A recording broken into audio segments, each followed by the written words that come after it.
नमस्कार दोस्तों, आप सबका स्वागत है। बिहार बोर्ड मैट्रिक परीक्षा के लिए सामाजिक विज्ञान से 40 अति महत्वपूर्ण ऑब्जेक्टिव प्रश्न बिल्कुल आपको ऐसे ही प्रश्न पूछे जाएंगे।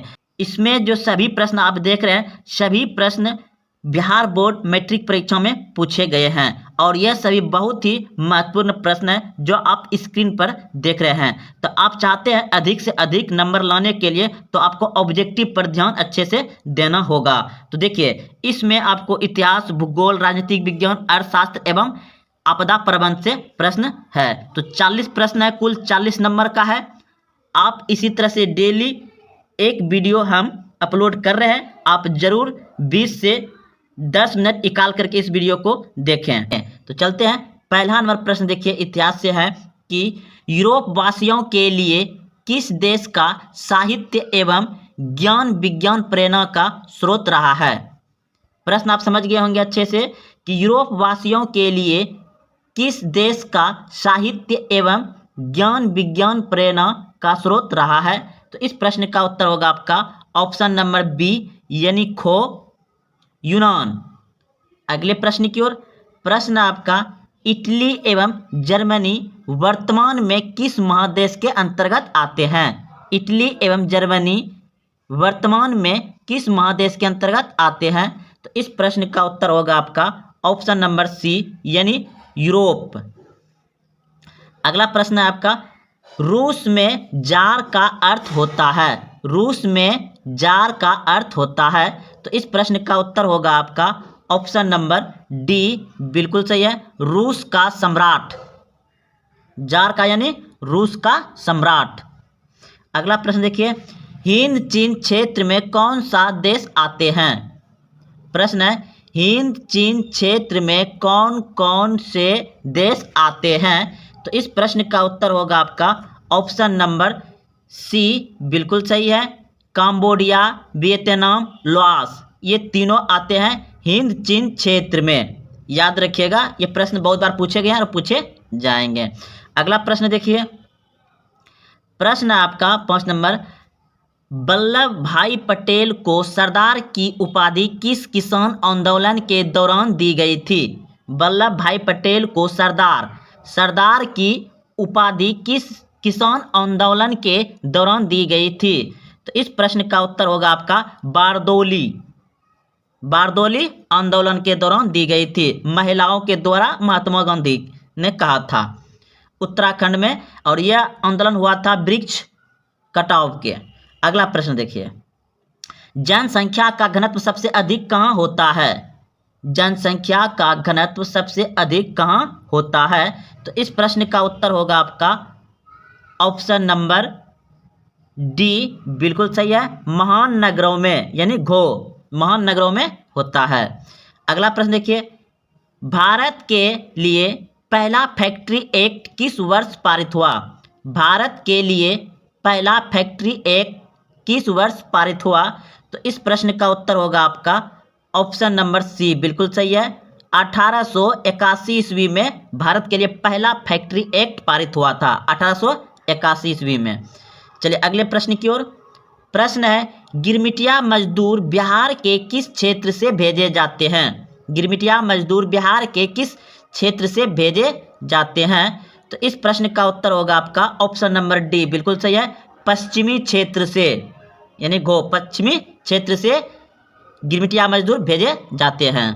अगला प्रश्न देखिए, प्रश्न है 9 नंबर, वर्निक्यूलर प्रेस एक्ट से बचने के लिए किस पत्र ने रातों रात अपनी भाषा बदल दी।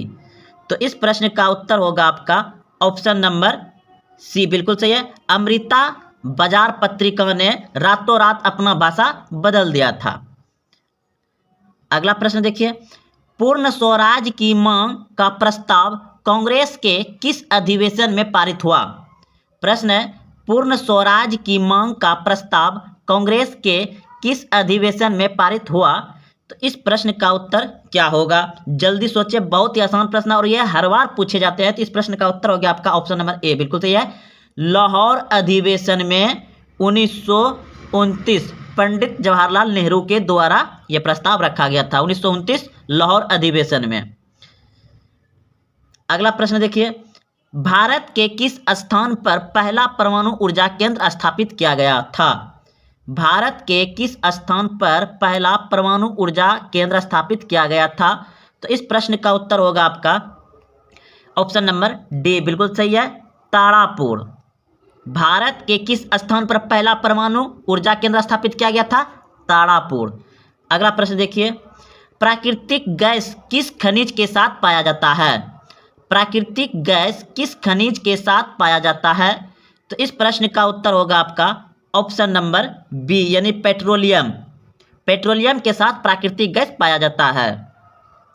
अगला प्रश्न है 13 नंबर, ऊर्जा का गैर प्रारंभिक स्रोत है। ऊर्जा का गैर प्रारंभिक स्रोत है, तो इस प्रश्न का उत्तर होगा आपका ऑप्शन नंबर डी, बिल्कुल सही है, सौर्य ऊर्जा। याद रखिएगा क्या होगा, सौर्य ऊर्जा। अगला प्रश्न देखिए, भोपाल सदृत में किस गैस का रिसाव हुआ था? यानी कि भोपाल में एक फैक्ट्री में बहुत बड़ा हादसा हुआ था गैस से, तो वह कौन सा गैस था? तो इस प्रश्न का उत्तर होगा आपका option number C, methyl isocyanide. अगला प्रश्न देखिए 15 नंबर, फाल्टा विशेष आर्थिक क्षेत्र कहाँ स्थित है? तो इस प्रश्न का उत्तर होगा आपका पश्चिम बंगाल में। प्रश्न आपका, संजय गांधी जैविक उद्यान किस नगर में स्थित है? संजय गांधी जैविक उद्यान किस नगर में स्थित है? तो इस प्रश्न का उत्तर होगा आपका ऑप्शन नंबर 4, बिल्कुल सही है, डी, संजय उद्यान जैविक संगठन किस स्थान पर है? प्रश्न क्या था एक बार देख लीजिए। हाँ, संजय गांधी जैविक उद्यान किस नगर में स्थित है? तो यह पटना में है, ऑप्शन नंबर डी। अगले प्रश्न की ओर, मंदार हिल किस जिले में स्थित है? मंदार हिल किस जिले में स्थित है? तो इस प्रश्न का उत्तर होगा आपका option number C, option number C, Banka में। मंदार हिल कहाँ है? बांका में।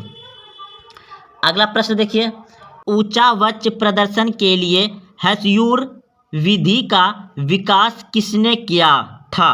तो इस प्रश्न का उत्तर होगा आपका लेहमान। खो नंबर। अगले प्रश्न की ओर, प्रश्न है, सासाराम नगर का विकास हुआ था। सासाराम नगर का विकास हुआ था, तो इस प्रश्न का होगा आपका ऑप्शन नंबर ए, बिल्कुल सही है, मध्य युग में। सासाराम नगर का विकास कब हुआ था? मध्य युग में। अगले प्रश्न की ओर, प्रश्न 20 नंबर, सीमेंट उद्योग का सबसे प्रमुख कच्चा माल क्या है? सीमेंट उद्योग का सबसे प्रमुख कच्चा माल क्या है? तो इस प्रश्न का उत्तर होगा आपका ऑप्शन नंबर ए, बिल्कुल सही है, चूना पत्थर। अगला प्रश्न है, भारत में राष्ट्रीय स्तर पर पंचायती राज की स्थापना कब हुई? भारत में राष्ट्रीय स्तर पर पंचायती राज की स्थापना कब हुई? तो इस प्रश्न का उत्तर होगा आपका 1959 ईस्वी में, ऑप्शन नंबर ए। अगले प्रश्न की ओर, प्रश्न है, बिहार में पंचायती राज का स्वरूप है। बिहार में पंचायती राज का स्वरूप है, तो इस प्रश्न का उत्तर होगा आपका इनमें सभी, ग्राम पंचायत, पंचायत समिति, जिला परिषद, इनमें सभी होगा। अगले प्रश्न की ओर, प्रश्न है, इंडिका पुस्तक के लेखक कौन है? इंडिका पुस्तक के लेखक कौन है? तो इस प्रश्न का उत्तर होगा आपका ऑप्शन नंबर ए, बिल्कुल सही है, मेगास्थनीज। इंडिका पुस्तक के लेखक कौन है? मेगास्थनीज। अगले प्रश्न की ओर, प्रश्न है, भारत में सर्वप्रथम नगर निगम की स्थापना की गई। भारत में सर्वप्रथम नगर निगम की स्थापना की गई, तो इस प्रश्न का उत्तर होगा आपका ऑप्शन नंबर ए, बिल्कुल सही है, चेन्नई। अगले प्रश्न की ओर, प्रश्न है, संघ सरकार का उदाहरण है। संघ सरकार का उदाहरण है, तो इस प्रश्न का उत्तर होगा आपका अमेरिका। संघ सरकार का उदाहरण है अमेरिका। अगला प्रश्न है, चिपको आंदोलन का प्रारंभ किस राज्य से हुआ? चिपको आंदोलन का प्रारंभ किस राज्य से हुआ? तो इस प्रश्न का उत्तर होगा आपका ऑप्शन नंबर डी बिल्कुल सही है, उत्तराखंड से। चिपको आंदोलन का प्रारंभ किस राज्य से हुआ? उत्तराखंड से। अगला प्रश्न देखिए, नर्मदा बचाओ आंदोलन संबंधित है। नर्मदा बचाओ आंदोलन संबंधित है, तो इस प्रश्न का उत्तर होगा पर्यावरण से। नर्मदा बचाओ आंदोलन किससे संबंधित है? पर्यावरण से। अगला प्रश्न है, सूचना का अधिकार कानून कब लागू हुआ? सूचना का अधिकार कानून कब लागू हुआ? तो इस प्रश्न का उत्तर हो जाएगा 2005 में सूचना का कानून लागू हुआ। सूचना का अधिकार कानून लागू हुआ 2005 में।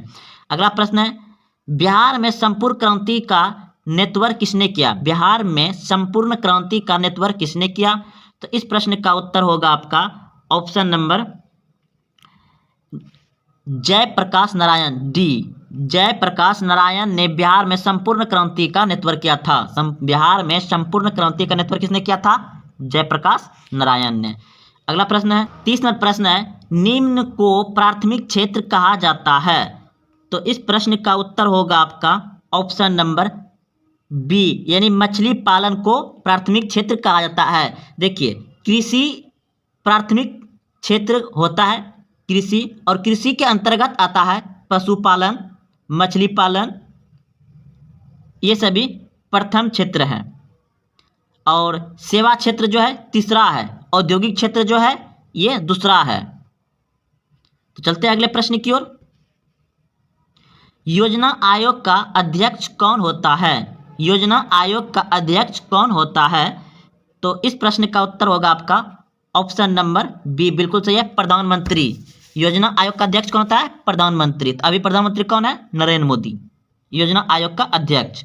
अगला प्रश्न देखिए, भारत में वित्तीय वर्ष होता है। भारत में वित्तीय वर्ष होता है, तो इस प्रश्न का उत्तर होगा आपका 31 अप्रैल से 31 मार्च तक। याद रखिएगा, 31 अप्रैल से 31 मार्च तक। अगला प्रश्न है, दादा भाई नौरोजी ने सर्वप्रथम राष्ट्रीय आय का अनुमान कब लगाया था?